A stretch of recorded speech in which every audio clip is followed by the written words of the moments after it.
अस्सलामुअलैकुम वरहमतुल्लाहि वबरकातुहू। उम्मीद करता हूँ तमाम दोस्त खैरियत से होंगे। मेरा अपना चैनल कासमी टीवी 503 है।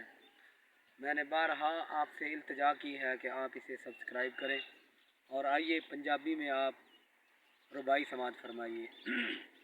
काफ कक्खां दियां कुलियां रैन खलियां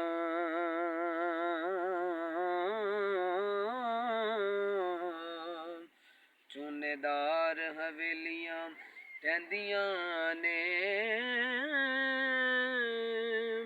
वेले औखड़े सौखड़े हाय लंघ जांदे गल्लां याद सजना दियां रहंदियां ने जदों मौत निमाणी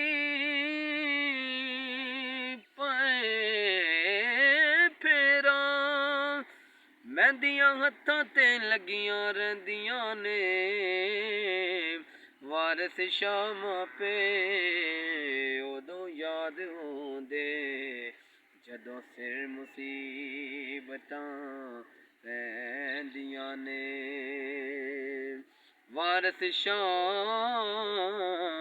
मापे उदों याद होंदे जदों सिर मुसीबतां पैंदियां ने। तुहाडे सामने एक और रुबाई पंजाबी दी पेश कर रहा। आपके सामने पंजाबी की एक रुबाई पेश करता हूँ। जेड़े कहंदे सी मरांगे नाल तेरे अज उन्हां वी बाजियां हारियां ने